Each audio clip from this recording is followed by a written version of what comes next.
하나님 아버지, 목마른 사슴이 시냇물을 찾듯 주의 은혜의 말씀, 주의 은혜를 사모하여 왔습니다. 아버지 하나님, 말씀으로 우리를 만나주시고 우리의 빈잔이 차고 넘치게 도와주시옵소서. 예수님의 이름으로 기도합나이다. 아멘. 우리를 향한 하나님의 생각이라는 제목으로 말씀을 전하겠습니다.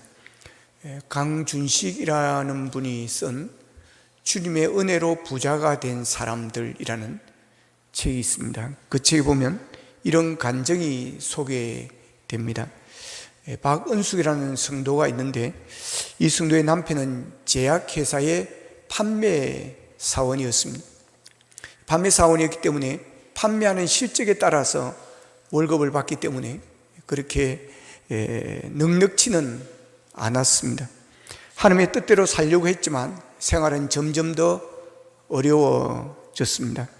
거기다가 집주인이 2년마다 전세가를 계속해서 올려달라고 하니까 더 어려워졌습니다. 거기다가 시어머니가 갑자기 뇌출혈로 쓰러져서 수술을 2번이나 받는 바람에 남편의 퇴직금을 중간 청산해서 다 썼습니다. 설상가상으로 IMF가 터졌습니다. 남편은 언제 어떻게 될지 모르는 그런 형편이 되었습니다. 그때 박은숙 성도는 더욱더 하나님을 바라보고 믿음으로 기도하기 시작했습니다. 그러다가 그동안 어렵사리 부어온 1,000만 원짜리 적금을 타게 되었는데, 이것을 하나님께 드리고 싶은 그런 마음이 일어났습니다. 그래서 하나님께 바치기로 결심을 하고 하나님께 바치면서 이렇게 기도했습니다. 하나님, 아이들을 공부시키고 가능하다면 해외 유학까지 시키고 싶습니다. 하지만 남편 직장은 언제 어떻게 될지 모르는 형편이고, 직장에 남게 된다 해도 아이들이 크면 더 많은 교육비가 들어가겠죠. 그러니 지금 들이지 않으면 앞으로 들을 기회가 없을지도 모르겠습니다.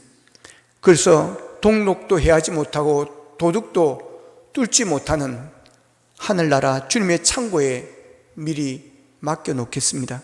주님, 제가 필요할 때 꼭 쓸 수 있도록 도와주실 거죠? 라며 기도를 했습니다. 그 후에 몇 달이 지나서 서울 성수동 달동네를 방문하게 되었는데, 골목길 허름한 2층 건물에 보섭학원이라는 간판이 눈에 보였습니다. 이상하게 마음이 땅에서 올라갔더니 그 원장이 IMF 때문에 문을 닫게 되었다고 한탄을 하더라는 것입니다.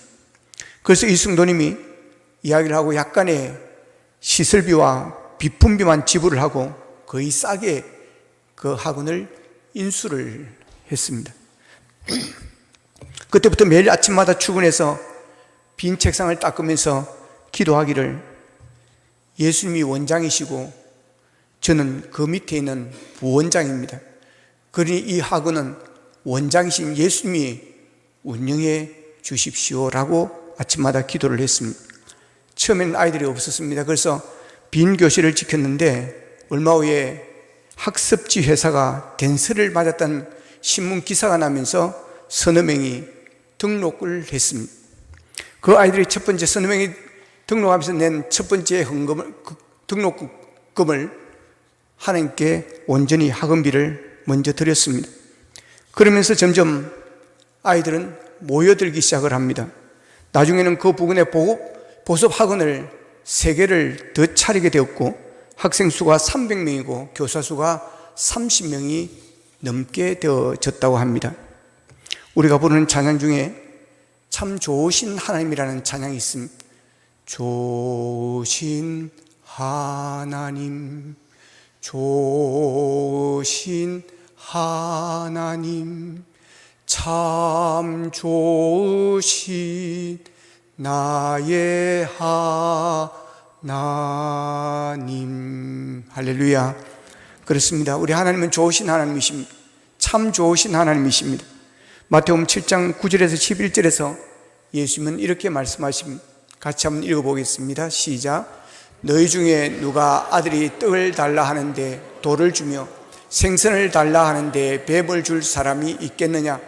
너희가 악한 자라도 좋은 것으로 자식에게 줄 줄 알거든 하물며 하늘에 계신 너희 아버지께서 구하는 자에게 좋은 것으로 주시지 않겠느냐.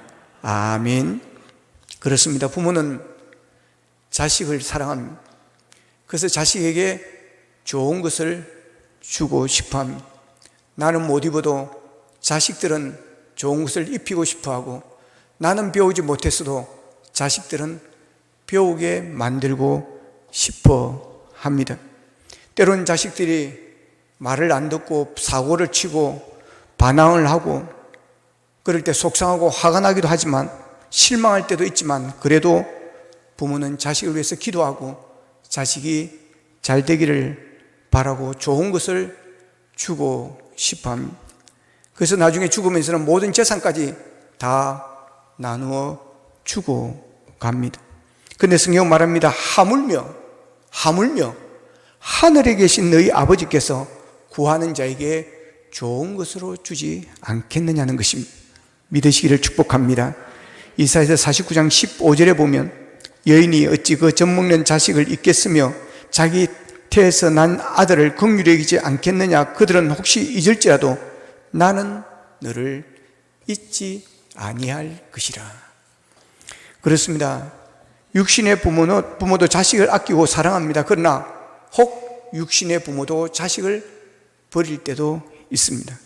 그러나 육신의 부모는 자식을 버릴지라도 하나님은 버리지 않으시는 줄로 믿으시기를 바랍니다. 우리 하나님은 인자와 자비와 긍휼을 넘치게 베푸시는 좋으신 하나님, 참 좋으신 하나님이십니다.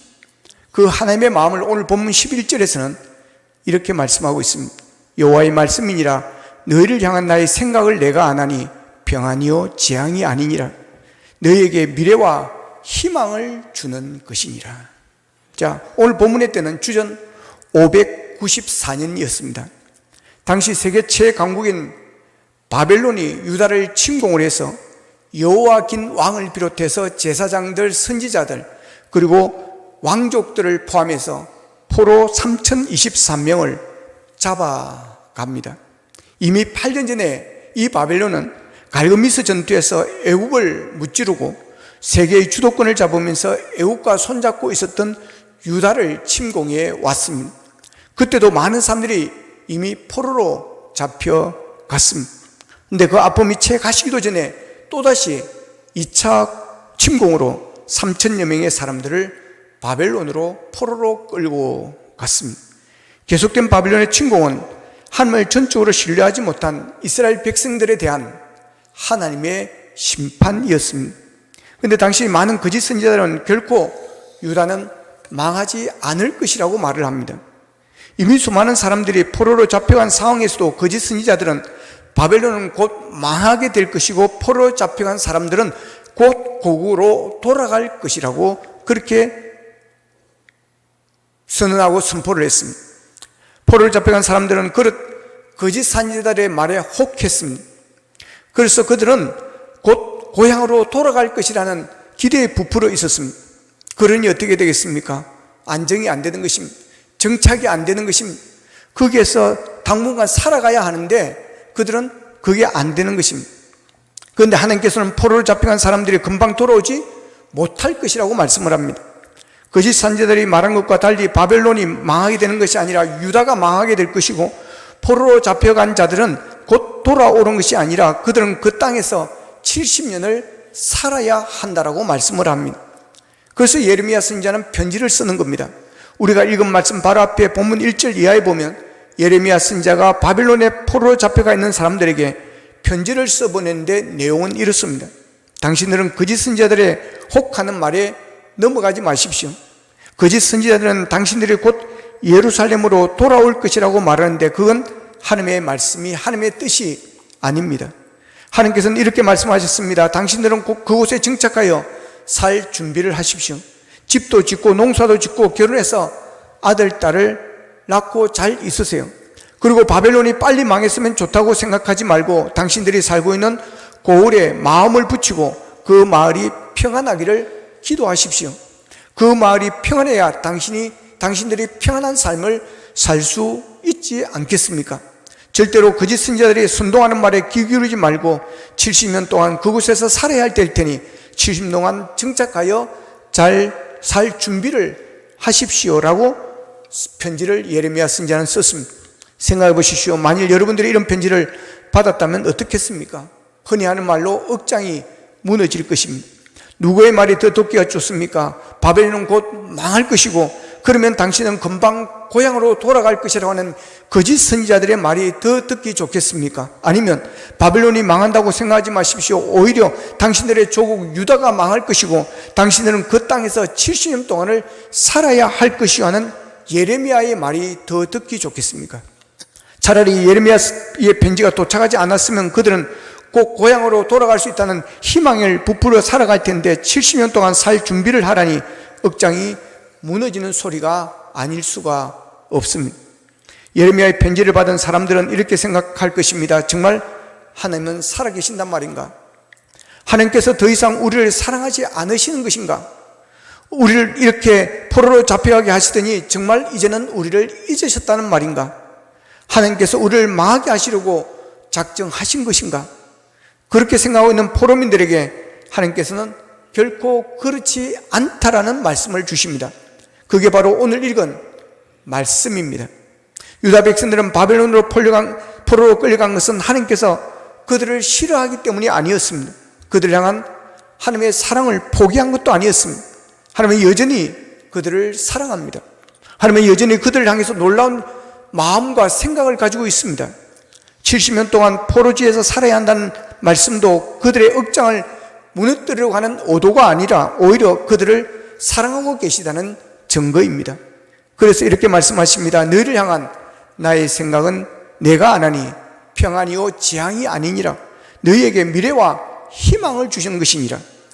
여러분, 우리를 향한 하나님의 생각과 계획은 가장 선한 것이고 가장 아름다운 것입니다. 재앙이 아니라 평안입니다. 언제나 그렇습니다. 하나님께서 우리에게 베푸시는 것은 모든 것은 좋은 것임, 풍족한 은혜인 것임, 최고의 것으로 우리에게 주시기를 원하십니다. 하나님께서는 하나님의 백성들이 고통 속에 살아가는 것을 원치 않습니다. 하나님께서는 우리가 삶에 무거운 짐을 지고 쓰러질 듯 비틀거리며 공고한 인생을 사는 것을 원치 않습니다. 하나님은 우리가 두려움과 걱정과 근심 때문에 지치고 고난 마음으로 모습으로 사는 것을 원치 않습니다. 재물 때문에 마음이 상하고 이웃 사람들에게 상처받는 그런 삶을 살기 원치 않습니다. 하나님은 우리가 언제나 행복하게 살기를 원하십니다. 언제나 사랑이 가득한 삶을 살기를 원하십니다. 우리의 얼굴에 환한 웃음을 띠고 항상 기뻐하며 살기를 원하십니다. 나누어주고도 남을 만큼 풍성한 복을 누리며 살기를 원하십니다. 그것은 이미 우리를 창조하실 때부터 그러하셨습니다. 하나님께서 온 세상을 창조하시고 난 후에 창조하신 세상을 바라보면서 얼마나 기뻐하셨는지 모릅니다. 6해 동안 세상을 창조하시고 6째 날에 하나님의 형상대로 사람을 창조하시고는 창조하신 그 모든 모습을 보시면서 마음이 흐뭇해 하셨습니다. 그래서 하나님께서는 창조 사역을 끝마친 후에 창세기 1장 31절에 보면 이렇게 말씀하고 있습니다. 하나님이 지으신 그 모든 것을 보시니 보시기에 심히 좋았더라 그랬습니다. 보시기에 심히 좋았더라. 하나님께서 지으신 그 모습 그대로 완전하고 완벽했다는 그런 이야기입니다. 하나님께서 보시기에 심히 좋았다는 것은 하나님의 창조 세계는 고통도 없고 부족한 것도 없고 아픔도 없었다는 것입니다. 그 창조의 세계 한가운데 우리 인간이 있습니다. 그리고 그 모든 인간 가운데 가장 소중한 자리에 바로 나라는 사람이 있는 것입니다. 나라고 하는 존재는 하나님의 창조 사역에서 가장 소중하고 가장 중심에 있습니다. 하나님께서 보시기에 참 좋았더라 하신 말씀은 우리를 지으시고 우리를 바라보실 때 하신 말씀인 줄로 믿으시기를 바랍니다. 우리 한 사람 한 사람은 하나님께 창조하신 완전한 완벽한 사람입니다. 우리 한 사람 한 사람이 지음받은 바로 그 모습은 하나님 보시기에 심히 좋았더라고 했던 사람입니다. 비록 우리가 다른 사람에 비하면 초라할 수도 있습니다. 다른 사람에 비하면 못생길 수도 있습니다. 건강이 온전치 못할 수도 있습니다. 환경이 다른 사람보다 낫지 못할 수도 있습니다. 다른 사람 앞에 내세울 것이라는 하나도 없는 그런 사람일 수도 있습니다. 그러나 우리의 그런 모습까지도 하나님께서 지으신 완벽한 작품이요 완전한 존재임을 잊지 마시기를 바랍니다. 하나님은 실수가 없으신 분입니다. 1969년 스웨덴 중남부 하보마을에 너무나 이상한 아이가 태어났습니다. 키는 48cm고 몸무게는 2.3kg, 작은 몸의 여자아이였습니다. 그러나 더 이상은 두 팔이 없습니다. 오른쪽 다리는 정상이었지만 왼쪽 다리는 오른쪽에 반밖에 되지 않습니다. 이런 1급 장애 아이가 진통 34시간 만에 세상에 태어났던 것입니다. 죽을지 살지도 알 수 없는 그런 상황이었습니다. 아기 엄마는 물론 병원에서조차 모두 정신을 차릴 수 없을 만큼 당황하지 않을 수가 없었습니다. 병원에서 아기의 부모에게 이렇게 권면해 줍니다. 아기를 보호소에 맡기십시오. 어떻게 이런 중증 장애아를 집에서 키울 수가 있겠습니까? 돈독한 신앙이었던 이 아기의 어머니는 울고 또 울면서 어떻게 이런 일이 일어날 수 있는지 도저히 이해할 수가 없었습니다. 부모인 자신들이 겪는 일보다 아이가 자라면서 겪게 될 여러 가지 갖가지 어려움과 고통과 쓰라림을 생각하면 더욱 절망감에 휩싸일 수밖에 없었습니다. 그러나 기도하였습니다. 기도하는 가운데 나의 아기, 내가 낳은 아기 곧 하나님께서 주신 아이가 아닌가라는 확신이 있었습니다. 비록 두 팔이 없어도 이 아이에게 가장 필요한 것은 가정이다라는 그런 생각이 들었던 것입니다. 그래서 아이를 안고 집으로 돌아왔습니다. 아이의 부모는 이 아이를 하나님이 우리의 가정에 주신 선물이라 생각하고 있는 모습 그대로를 받아들이고 그 아이를 정상적인 아이와 똑같이 신앙으로 양육을 했습니다. 물론 장애아를 키우는데 큰 부담이고 대단한 도전이긴 하지만 엄마 아빠 두 사람은 아이를 장애아로서가 아니라 한 명의 인간으로 그리고 공평한 사랑의 대상으로 딸을 키웠습니다. 딸아, 너는 결코 이상한 아이가 아니란다. 두 팔은 없지만 두 다리가 있고 세상 모든 아름다움을 볼 수 있는 눈이 있고 누구와도 소통을 할 수 있고 또 하나님께 아름다운 목소리를 주셔서 노래도 할 수 있지 않니? 그 부모는 그 아이에게 레나 마리아라는 이름을 붙여주고 엄마는 마리아와 함께하면서 무엇이든지 마리아가 할 수 있도록 용기를 주며 도와주었습니다. 마리아는 수영을 배웠습니다. 두 발로 피아노를 치기 시작했습니다. 한 가지 스스로 할 수 있는 일을 터득하고 자기의 것을 만들어가면서 새로운 세계에 눈을 돌렸습니다. 그러니 엄마 대신 요리를 할 수 있게 되었고 그렇게 시작한 요리 솜씨는 마리아를 요리 전문가로 만들었습니다. 그녀는 발가락으로 아름다운 십자수를 놓고 집안 곳곳을 장식하기 시작했습니다.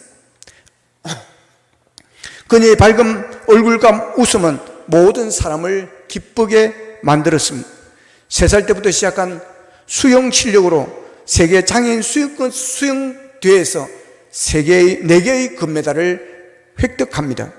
어렸을 때부터 교회 성가대에서 활동하면서 고등학교에 들어간 데는 음악을 공부합니다. 그래야 스톡홀름 음악대학에 입학해서 현대 음악을 공부를 했습니다. 그녀의 성한 다리의 발가락은 정상인의 손보다 더 아름다운 표정으로 자신의 기쁨을 나타냅니다.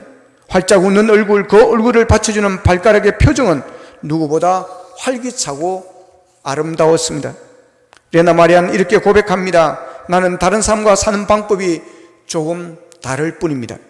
하나님께서는 나에게 너무도 많은 것을 주셨습니다. 다른 사람과 다르게 살아야 하는 이 조건은 오히려 나로 하여금 하나님과 더 가깝게 만들어주는 은혜였습니다. 주님께서는 나의 두 팔이 되어주셨고 더 많은 것을 찾을 수 있도록 도와주셨습니다. 여호와께서는 얼마나 놀라운 능력이 있으신지요. 그분과 함께라면 못할 일이 없습니다. 여러분 놀랍지 않습니까? 그런 마리아는 대학 졸업 후에 복음성가 가수가 되어서 세계적인 복음성가 가수로 활동하면서 수많은 사람들의 영혼을 움직이고 감동을 주는 그런 찬양을 부르고 있습니다. 레나 마리아는 또 이렇게 말합니다. 이 모든 일은 하나님께서 하시는 일입니다. 나는 날마다 하나님께서 내가 너를 사랑한다 하시는 음성을 듣고 살아가고 있습니다. 나는 무엇보다도 하나님께서 나와 함께 하신다는 사실이 가장 기쁩니다 라고 고백을 하였습니다. 여러분, 이 세상에 수많은 사람들이 태어나지만 레나 마리만큼 불행을 안고 태어난 사람도 별로 없을 것입니다. 마리아가 태어났을 때 사람들은 그를 재앙이라고 생각했습니다. 그러나 하나님의 생각과 계획은 달랐습니다. 그것은 평안이요, 미래요, 희망이었던 것입니다. 가장 불행하게 태어난 바로 그 소녀를 하나님께서는 전 세계의 가슴을 감동시키는 하나님의 도구로 사용하신 것입니다. 여러분, 우리 스스로 생각할 때 우리가 아무리 초라하고 보잘것없는 것 같이 보여도 우리 향한 하나님의 계획이 분명히 있습니다. 우리가 생각하지 못한 크고 놀라운 생각을 갖고 계십니다. 이 하나님의 생각을 알고 이런 하나님의 계획을 아는 자는 절망하지 않습니다. 믿음이 좋다는 것은 하나님의 생각을 아는 것입니다. 믿음이 좋다는 것은 하나님의 마음을 깊이 알고 하나님의 계획을 안다고 하는 것입니다. 하나님의 생각을 알고 하나님의 계획을 아는 자가 믿음 생활을 잘하고 하나님을 기쁘시게 할 수밖에 없는 것입니다. 윤석열 대통령은 지금 고민이 많을 것입니다. 지난 총선 참패로 인해서 그동안 해오던 국정 통치 스타일을 변경하고 수정할 수밖에 없는 그런 위기에 놓여 있습니다. 그래서 여러 가지로 변화를 주려고 하고 있습니다. 그래서 야당 대표를 만난다고 합니다. 그런데 지금 대통령의 가장 큰 고민은 인사 문제입니다. 그 중에 가장 중요한 것이 비서실장과 총리입니다. 요 며칠 사이에 비서실장과 총리 후보로 물망에 오른 사람들의 이름이 오르내리고 있습니다. 그런데 사실 비서실장은 누구나 할 수 있는 게 아닙니다. 또한 누구나 했어도 안 되는 것입니다. 비서실장이 갖춰야 할 가장 첫째는 대통령의 생각을 읽을 줄 알아야 하는 것이고 대통령의 마음을 읽을 줄 알아야 됩니다. 물론 국민들의 여론을 잘 전달하는 것도 중요하지만 그러나 대통령의 마음을, 생각을 읽을 줄 알아야 합니다. 그렇지 않으면 대통령과 함께 일하기는 어려운 것입니다. 하나님의 일꾼도 마찬가지입니다. 하나님의 일꾼은 하나님의 생각과 마음을 읽을 줄 알아야 합니다. 그래야 주를 위해서 일할 수 있고 주를 위해서 살아갈 수가 있는 것입니다. 오늘 말씀을 통해서 하나님의 생각과 하나님의 마음과 하나님의 계획을 읽기를 원하고 계십니다. 하나님의 생각은 평안이요, 재앙이 아니요, 미래와 희망을 주는 것이라는 것입니다. 하나님은 우리에게 좋은 것만 주실 뿐만 아니라 용기를 주시고 희망을 주시고 우리에게 힘을 주시고 계십니다.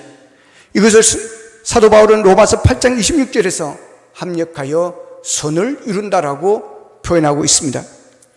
지금 여러분 가운데 어떠한 문제와 절망 가운데 상처받고 낙심하는 상황에 처했을지라도 절대로 낙심하지 말고 주저하지 말고 포기하지 마시고 주님만 바라보고 믿음을 굳세게 하여 약속의 말씀을 붙잡고 나아가시기를 바랍니다.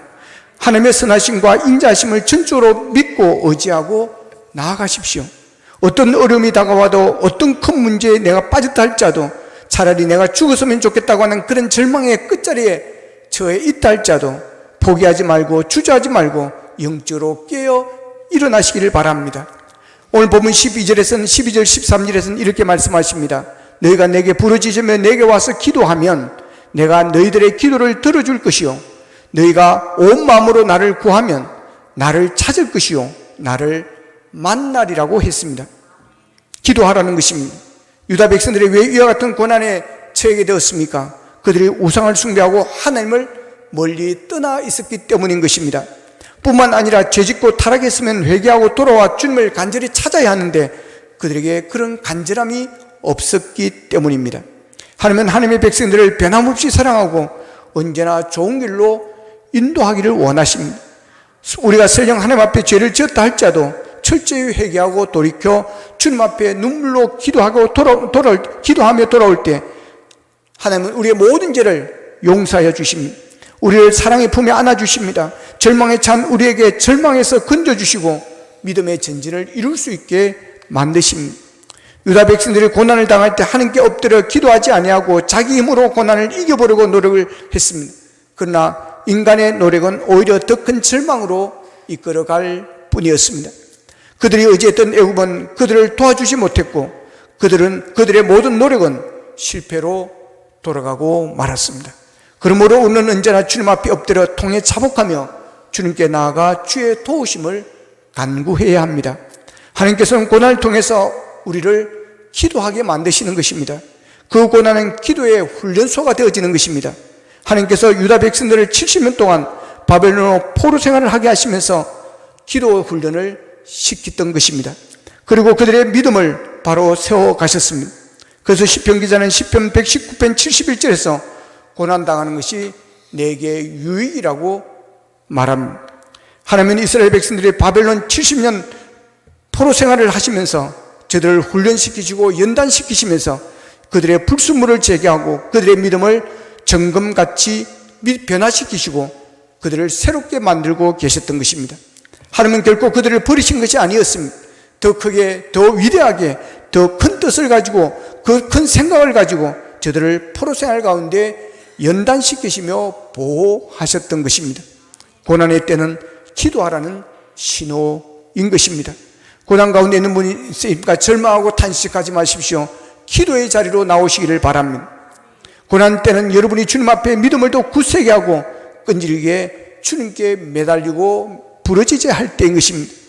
주님께서 우리의 길을 보여주실 때까지, 주님의 응답이 다가올 때까지 주님의 신실하심에 대한 믿음의 약속의 말씀에 대한 강하고 담대한 믿음이 생길 때까지 포기하지 말고 기도하고 또 기도하고 또 기도하는 하나님의 백성들이 되기를 바랍니다.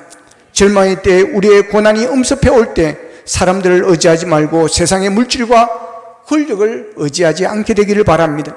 절망의 때, 고난의 때, 환난의 때, 억울한 일을 당했을 때 우리는 불평하거나 원망하기보다 기도하는 기도의 용사가 되기를 원하시는 것입니다. 부르짖어 기도하면 우리를 절망의 자리에서 건져주시는 분이십니다. 시편 41절, 40편 1절, 2절입니다. 같이 한번 읽겠습니다. 시작. 내가 여호와를 기다리고 기다렸더니 귀를 기울이사 나의 부르짖음을 들으셨도다. 나를 기가 막힐 웅덩이와 수렁에서 끌어올리시고 내 발을 반석 위에 두사 내 걸음을 견고하게 하셨도다. 아멘. 여러분, 기도하고 기다려야 됩니다. 기도 몇 번 하고 안 된다고 포기하면 안 됩니다. 시인은 말합니다. 기다리고 기다렸더니 하나님께서 귀를 기울여서 나의 기도를 부르짖음을 들으셨습니다. 그리고 기가 막힐 웅덩이와 수렁에서 나를 끌어올려 주셨습니다. 내 힘으로 올라올 수 없는 자리에, 이제는 거기서 모든 것이 끝났다고 하는 그 자리에서 하나님은 오셔서 우리를 건져 주시는 것입니다.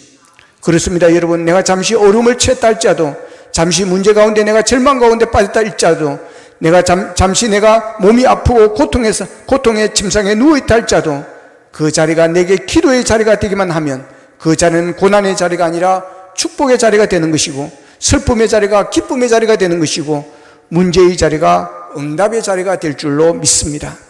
본문 14절은 말합니다. 이것은 여호와의 말씀이니라. 나는 너희들을 만날 것이며 너희를 포로된 중에서 다시 돌아오게 하되 내가 쫓아보냈던 나라들과 모든 곳에서 모아 사로잡혀 떠났던 그곳으로 돌아오게 하리라. 이것은 여호와의 말씀이니라. 여러분, 하나님은 회복시켜 주신다는 것입니다. 여러분, 하나님은 다시 우리를 세워주시고 회복시켜 주시는 분임을 믿으시기를 바랍니다. 포로로 잡혀갔던 이스라엘 백성들을 영원히 포로로 끝나는 것이 아니라 다시 돌아오게 만든다는 것입니다. 회복하게 해주신다는 것입니다. 하나님은 우리의 간구를 들으시고 우리를 만나주시는 좋으신 하나님이십니다. 그러므로 우리는 기도하되 하나님을 만나기 위하여 간구하고 하나님을 찾아야 합니다.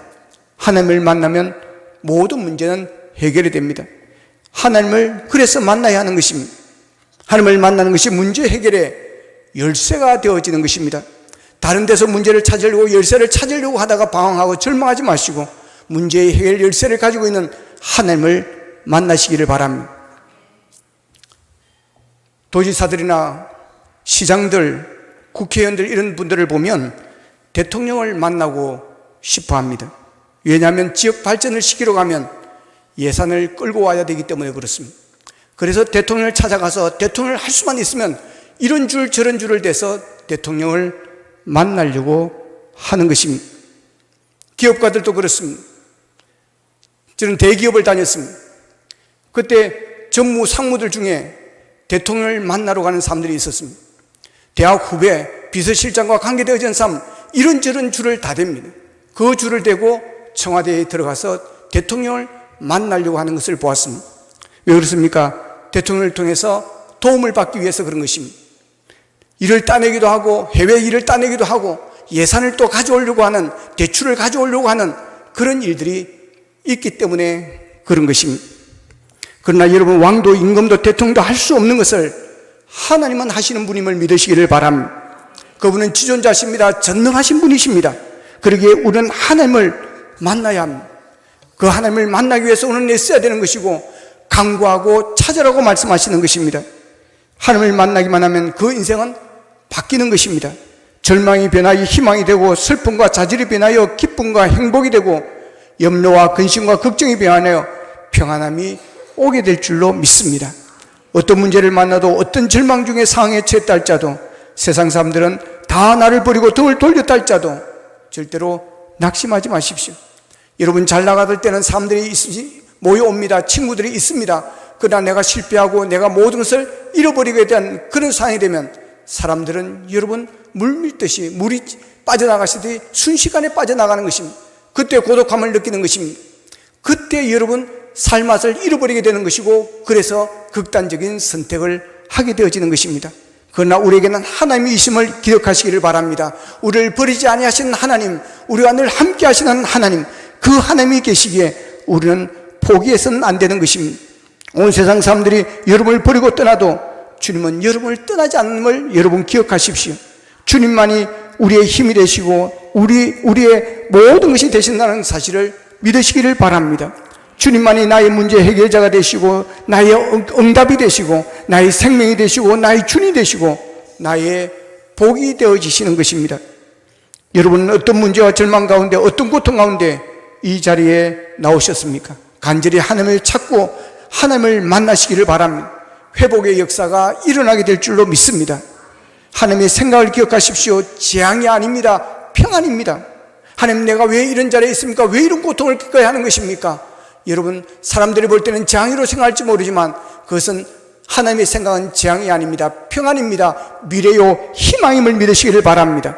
그 일로 통하여 합력하여 선을 이루게 되고 더 좋은 일들이 일어나게 되고 그것을 통해서 내 믿음이 더욱더 굳건하게 세워지는 역사가 일어나게 될 줄로 믿습니다. 힘을 내십시오. 믿음으로 기도하시고 하나님을 만나십시오.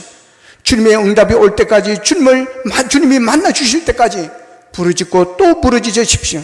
그럴 때 하나님의 역사가 일어날 것입니다. 재앙이 여러분 평안으로, 행복으로, 승복으로, 여러분 또한 어둡던 미래가 희망과 미래의 밝은 그런 미래로 여러분에게 다가오게 될 줄로 믿습니다. 오늘 본문 11절입니다. 여호와의 말씀이니라. 너희를 향한 나의 생각을 내가 아나니 평안이요 재앙이 아니니라. 너에게 미래와 희망을 주는 것이니라. 아멘. 기도하겠습니다. 말씀 붙들고 우리 함께 기도하기를 원합니다. 좋으신 하나님을 찬양합니다. 때로는 우리가 절망과 낙심과 좌절을 할 때가 있습니다. 깊은 수렁에 빠지고 기가 막힐 웅덩이에 빠질 때가 있습니다. 그럴 때 하나님은 멀리 계시고 하나님은 나를 버리셨고 나를 잊으셨다고 생각할 때가 있습니다. 하나님은 우리에게 말씀하십니다. 너를 향한 나의 생각을 내가 하나니 평안이요 재앙이 아니니라. 너에게 미래와 희망을 주는 것이니라. 여러분, 하나님은 우리에게 평안을 주시는 분입니다. 재앙은 아닙니다. 저주가 아닙니다. 실패가 아닙니다. 여러분, 하나님이 주시는 미래와 희망입니다. 그 일을 통해서 합력하여 선을 이룰 것입니다. 기도하기를 원합니다. 여러분, 하나님께 간절히 부르짖어 기도하시기를 바랍니다. 다른 방법을 찾으려고 하지 마십시오. 기도의 방법을 찾으십시오. 절망의 때, 실패의 때, 여러분 어려운 고난의 때는 기도의 훈련입니다. 하나님은 그 일을 통해서 기도하기를 원하시고 간절히 하나님을 찾기를 원하고 있습니다. 하나님을 만나달라고, 하나님을 만나기 위해서 간절히 찾으십시오. 하나님이 여러분을 만나주시면 여러분의 문제는 회복됩니다. 해결됩니다. 여러분, 저주가 평안으로, 행복으로, 실패가 승복으로, 낙심과 좌절이 절망이 미래와 희망으로 바뀌게 되어질 것입니다. 하나님을 만나, 주여 우리를 만나 주셔서 하나님이여 우리의 무너지는 것들이 담이 회복되어지고 미래와 희망으로 바뀌어지는 역사가 일어나게 하옵소서. 다 같이 기도드리겠습니다. 살아계신 아버지 하나님 감사하고 감사합니다. 오늘도 말씀을 주시니 감사합니다. 하나님의 생각을 알게 하시니 감사합니다. 하나님의 마음을 알게 하시니 감사합니다. 하나님의 계획을 알게 하시니 감사합니다. 하나님의 나의 그 생각은 평안이요 재앙이 아니고 내게 미래와 희망을 주시는 것이라고 말씀하셨습니다. 아버지 하나님 이제는 우리가 회복기의 역사가 나기를 원합니다. 아버지 하나님이여 재앙으로 우리가 절망하지 마시고 낙심하지 마시고 포로로 있다 할지라도 아버지 하나님이여 우리가 고난과 시련 가운데 있다 할지라도 절망 가운데 있다 할지라도 아버지 하나님이여 포기하지 않기를 원합니다. 기도하게 하옵소서. 응답이 올 때까지 부르짖고 또 부르짖고 또 기도하기를 원합니다. 그래야 아버지를 만나게 하여 주시옵소서. 하나님을 만날 때까지 주님을 찾아 사모하게 하시고 주님을 만나기를 선전히 간절히 사모하게 하여 주셔서 하나님을 만남으로 말미암아 무너진 것이 회복되어지고 다시 세워지는 역사가 나게 하여 주시고 실패가 성공으로 바뀌게 하여 주시고 불행이 행복으로 바뀌는 역사가 일어나게 도와 주시옵소서. 하나님 감사합니다. 하나님의 생각을, 하나님의 마음을, 하나님의 계획을 알게 하시니 감사합니다. 재앙이 아니라 평안이요 미래와 희망을 주는 것이라고 하셨습니다. 아버지 하나님, 이제는 우리가 기도하기를 원합니다. 절망의 자리가, 고난의 자리가 기도의 자림을 믿고 하나님 앞에 기도하기를 원합니다. 기도의 자리로 나오게 하여 주시옵소서. 하나님을 만나기를 간절히 찾고 사모하기를 원합니다. 그래야 하나님을 만남으로 회복이 이루어지는 역사가 있게 도와 주시옵소서. 예수님의 이름으로 기도하옵나이다. 아멘.